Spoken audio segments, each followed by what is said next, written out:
I want to tell you about an essential vitamin you've probably never heard of. If you're a parent or plan to be one, it might be more important to your child's growth than all other vitamins combined, and only you, a parent, can provide it. I call it vitamin N, the word no.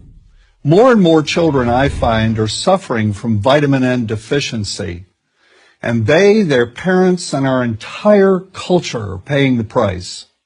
Let me illustrate my point with a story that's quite typical. A father, I'll call him Bill, gave his son, age 5, pretty much everything the little boy asked for. Like most parents, Bill wanted more than anything for his son to be happy, but he wasn't. Instead, he was petulant, moody, and often sullen. He was also having problems getting along with other children. In addition, he was very demanding and rarely, if ever, expressed any appreciation, let alone gratitude, for all the things Bill and his wife were giving him. Was his son depressed, Bill wanted to know? Did he need therapy? His son, I told him, was suffering the predictable ill effects of being overindulged. What he needed was a healthy and steady dose of vitamin N.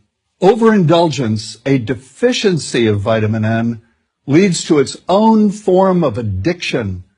When the receiving of things begins to generate nothing but want for more things. One terrible effect of this is that our children are becoming accustomed to a material standard that's out of kilter with what they can ever hope to achieve as adults.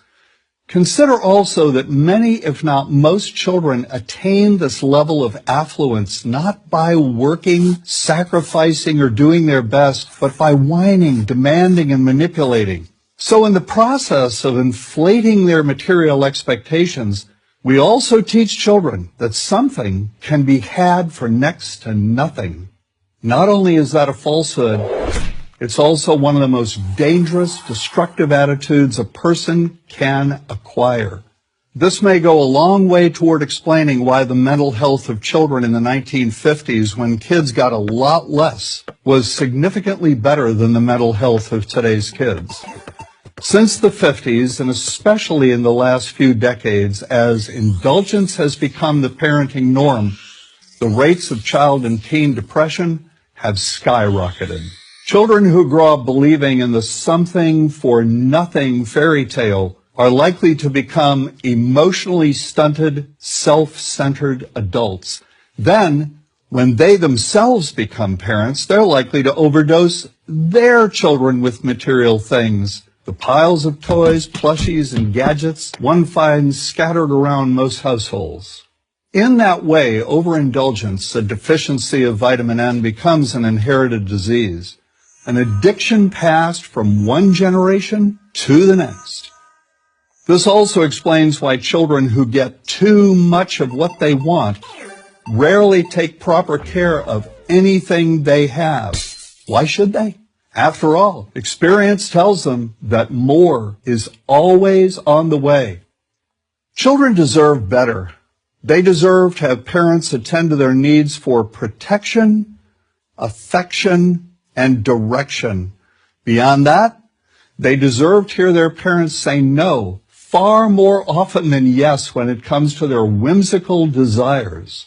They deserve to learn the value of constructive creative effort as opposed to the value of effort expended whining, lying on the floor, kicking and screaming, or playing one parent against the other.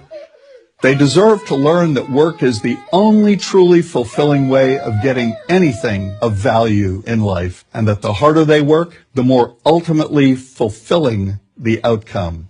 In the process of trying to protect children from frustration, parents have turned reality upside down. A child raised in this topsy-turvy fashion may not have the skills needed to stand on his or her own 2 feet when the time comes to do so. Here's a simple rule.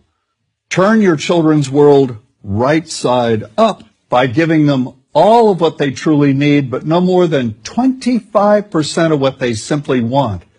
I call this the principle of benign deprivation. No. Vitamin N. Dispense it frequently.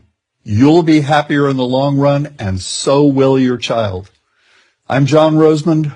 author and family psychologist for Prager University.